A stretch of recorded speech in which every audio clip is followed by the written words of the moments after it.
saan talaga may problema. Battery o yung back niya, ano.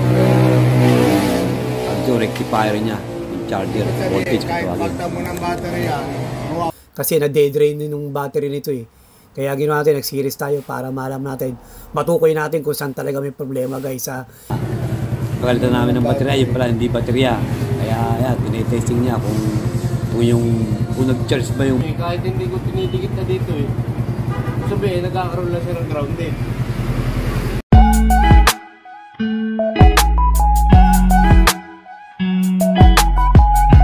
Hello guys, magandang araw sa inyo. Yan, bigatin tayo.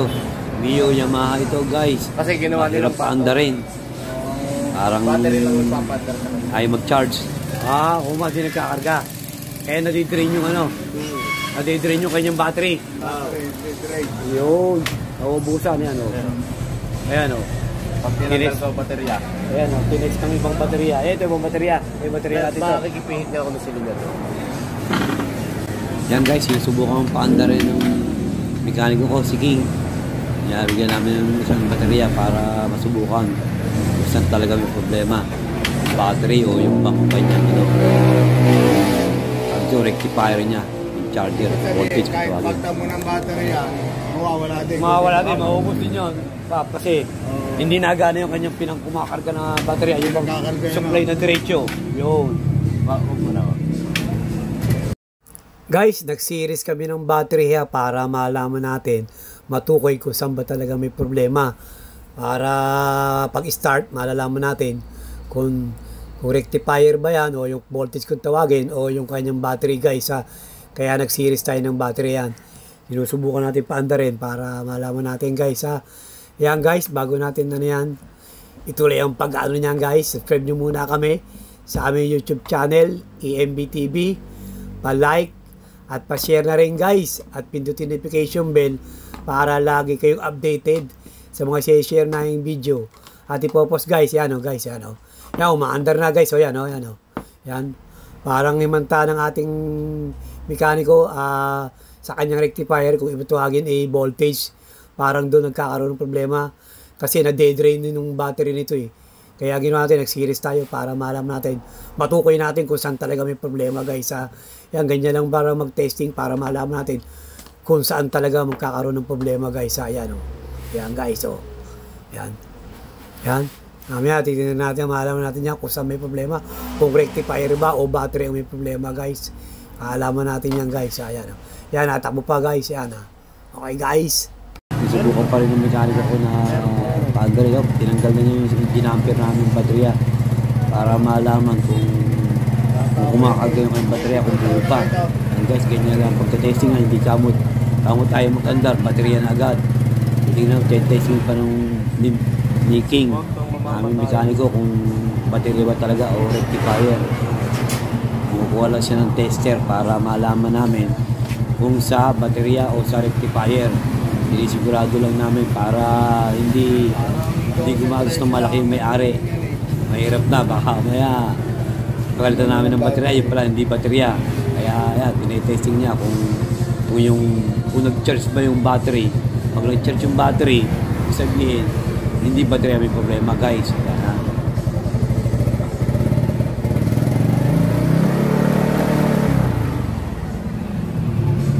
Anong finding? Parang overcharge. Overcharge naman. Hindi sira nga yung kanyang Regulator yan. regulator nga. Hindi nag-automatic. Hindi sa stator na ito. Napuwersa lang ang nyo, ang CDI nyo. Hindi nag-automatic na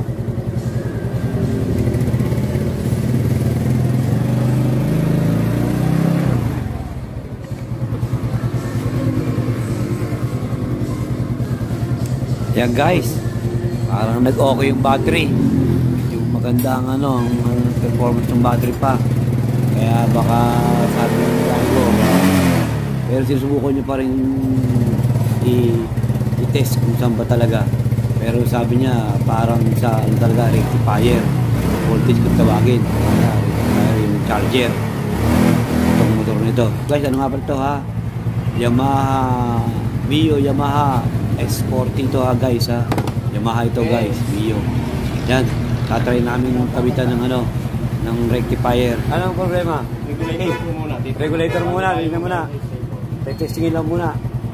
Kasi napaandar ko ng ano eh, kahit hindi ko tinidikit na dito eh. Sabi eh, nagkakaroon lang siya ng grounded. Ng regulator.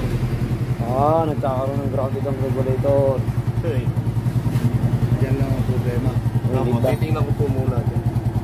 Kasi kanina, nung tinanggal ko ang baterya, wala pong lumalabas ng kuryente sa ano. Mission. Dapat yun meron. Kaya kanilagyan ko ng series. Yo.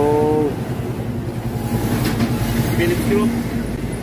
Ayan guys, sinubukan namin kabitan ng rectifier, yung charger, para matesting talaga kung ito talaga may sira. Pero palagay ng mekaniko ko, Niking, yan talagang sira, yung regulator na yan, rectifier. Yan guys, rectifier ang tawag dyan. Kung ibang tawagin mo ba, voltage, regulator, ganun guys. Yan yung sira, yan yung bagong part namin. Yan talaga lang, sinusubukan lang namin. Pero yan, sinusubukan niya pa rin yan, i-test yung battery. Kung nag-charge mo talaga sa bagong pipe namin na rectifier guys. Ayan, naandar yan guys. Ayan, sinusubukan niya kung may pumapak na kuryente sa battery, kung mag-okay. Kaya habang naandar yung motor na yan guys, ganyan lang pagka-testing mo. Asawa na ba si utol mo? Kung nagdadalawang isip kayo, huwag nyo munang basta papalitan yung baterya kung hindi nag-i-start.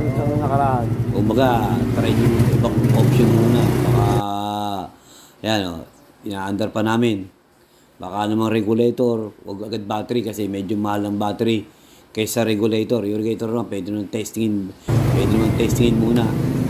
Kasi dito sa amin, tinetesting muna. Bago namin bilhin yung regulator.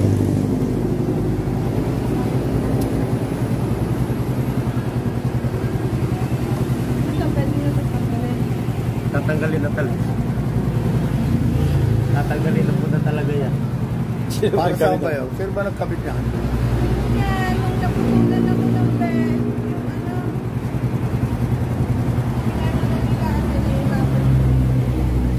Yan guys, nag-testing muna tayo ng rectifier, yung regulator, para malaman natin kung mag-charge talaga ito guys. Ayan, ipinalit natin. Kumbaga, testingin lang natin yan kung pagbangga okay, di yan talaga sira guys. Yan ha, kasi yun ang natin, finding ng ating mekaniko, yung regulator. Kaya yan ang susubukan natin guys, okay? Regulator,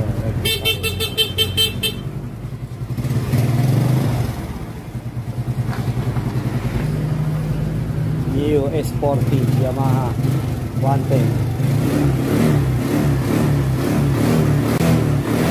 Ayan guys, try ng mekaniko na setting para pakargahin yung battery. Ayan, pinopong ko niya magaling. Pakargahin lang namin ng battery, nakakarga yung battery.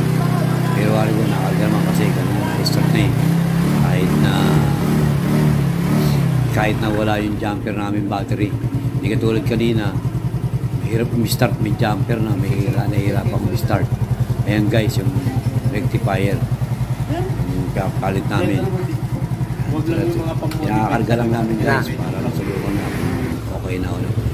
Medyo ayaw magkarga sa takbo lang, kaya sabi ng bigari ko, tatambuhin muna daw niya para magkarga ng gusto.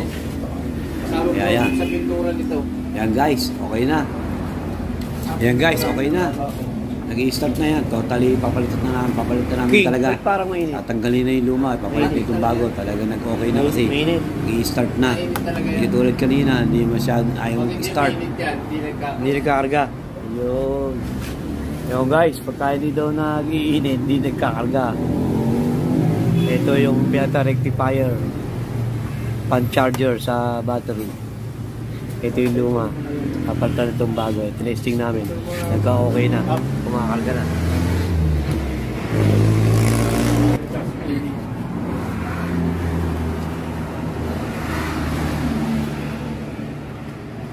Anong tawag yan?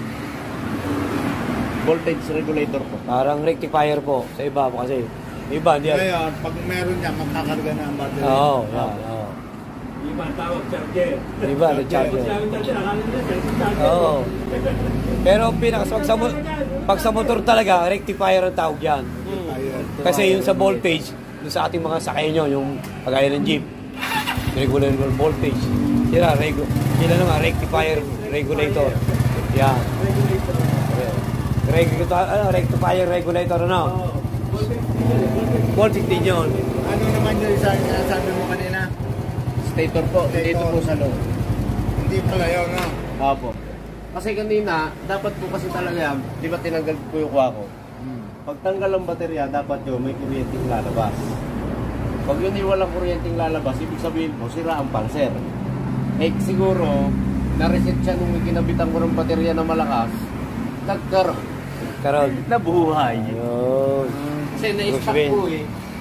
Sabihin, ang problema lang nito, rectifier. Kaya ayaw mo i-start, may gate, ano?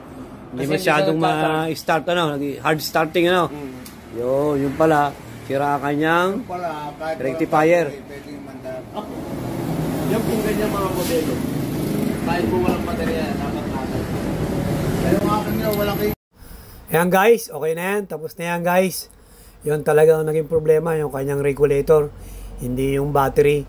Kasi sabi nung may-ari, dapat papalitan niya ng battery.